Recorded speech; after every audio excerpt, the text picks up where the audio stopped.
وہ نہیں ہم سے ہوتا۔ میرے نبی کریم علیہ السلام نے مصلی سے دل لگانے کا درس دیا، حضور نے توجہ دلائی، صحابہ اس ذوق کے حامل لوگ تھے، وہ کوشش کرتے تھے۔ جناب صدیق اکبر رضی اللہ تعالیٰ عنہ کا عبادت کا مزاج ہمیشہ قائم رہا۔ حضرت عمر فاروق ساری رات اللہ کے حضور کھڑے رہے۔ حضرت عثمان غنی رضی اللہ تعالیٰ عنہ عشاء کی نماز پڑھ کے 2 رکعتوں کی نیت باندھتے تھے، 15 سپارے پہلی رکعت میں پڑھ دیتے تھے اور 15 سپارے قرآن مجید کے دوسری رکعت میں پڑھ دیتے تھے۔ آپ نے نا حضرت عمر فاروق کے وصال کے بعد ان کی ایک بیوہ سے نکاح کیا، حضرت عثمان غنی نے نکاح کیا۔ وہ خاتون آپ کے نکاح میں آئیں تو عرض کرنے لگیں، امیر المومنین میرے لیے اعزاز تو بہت ہے کہ میں امیر المومنین کی بیوہ تھی تو امیر المومنین کی منکوحہ ہو گئی ہوں، لیکن حضور نہ تو میں جوان ہوں کہ میرے اندر رغبت ہوتی اور نہ میں اب اس قابل ہوں کہ کوئی خدمت کر سکوں، میرے ساتھ نکاح کی وجہ کیا بنی؟ تو عثمان غنی رو پڑے، فرمانے لگے میں نے عمر فاروق کو مسجد میں اپنے رب سے ڈرتے ہوئے دیکھا ہے، میں نے اسے روتے ہوئے دیکھا ہے، عدل کرتے دیکھا ہے، انصاف کرتے دیکھا ہے، امت کی خیر خواہی کرتے دیکھا۔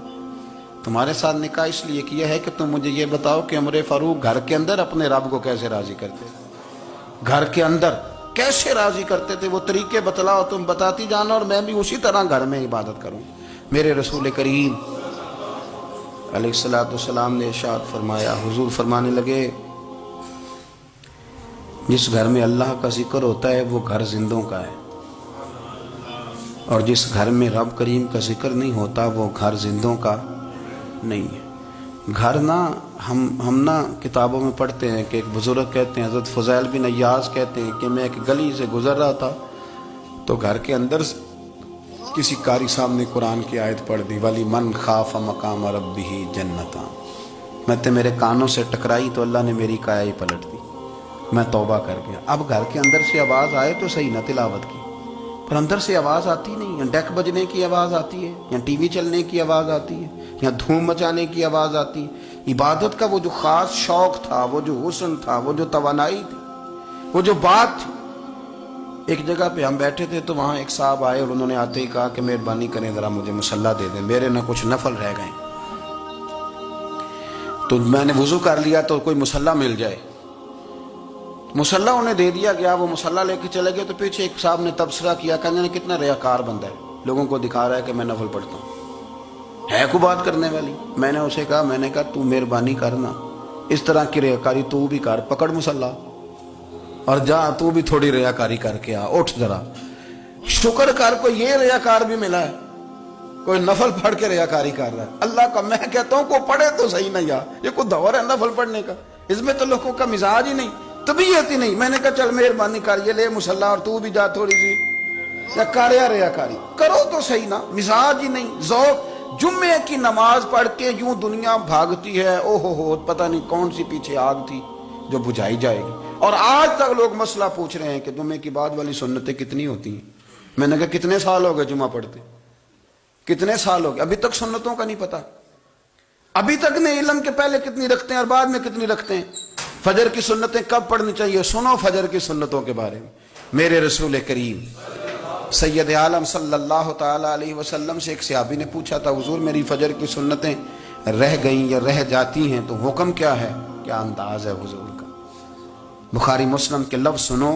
حضور سید عالم صلی اللہ علیہ وسلم فرمانے لگے، اس نے کیا پوچھا تھا، حضور جواب کیا دیتے ہیں؟ فرمایا فجر کی سنتیں کبھی نہ چھوڑنا، فجر کی پہلی 2 سنتیں کبھی نہ چھوڑنا۔ یا رسول اللہ صلی اللہ تعالی علیہ وسلم میری رہ گئی ہیں، رہ جاتی ہیں۔ فرمایا فجر کی 2 سنتیں نہ چھوڑنا، فرمایا فجر کی پہلی 2 سنتیں مجھے دنیا اور دنیا کے اندر جو کچھ ہے وہ سب سے زیادہ پیاری ہے۔ فجر کی 2 سنتیں دنیا اور دنیا میں جو کچھ ہے مجھے وہ سب سے زیادہ پیاری ہیں، اس لیے فجر کی سنتیں نہ چھوڑنا۔ اپنا ذوق، اپنی طبیعت، ہم نے نا ذوق غلط بنا لیا ہے۔ اگر 20 بندے کہہ بھی دیں گے تو نے بڑی شاندار تلاوت کیا تو کیا اس سے بنے گا؟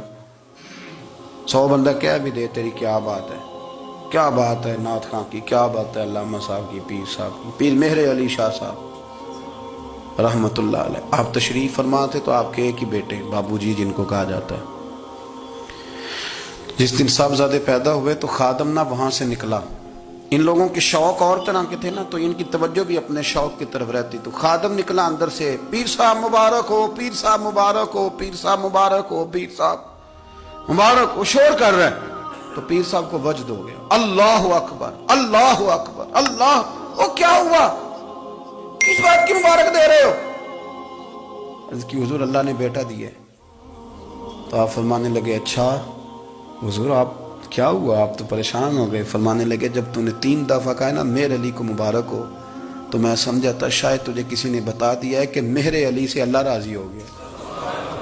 میں سمجھا تھا کہ شاید تو یہ خبر لے کے آیا ہے کہ کسی نے بتایا ہے کہ مجھے آج خبر ملی ہے کہ مہر علی سے رب اچھا پتر ہوا ہے. الحمدللہ اللہ کا شکر ہے. پر میرے لیے مبارک کا دن وہ ہوگا جب میرا رب کہے گا کہ میں مہر علی سے راضی ہوں.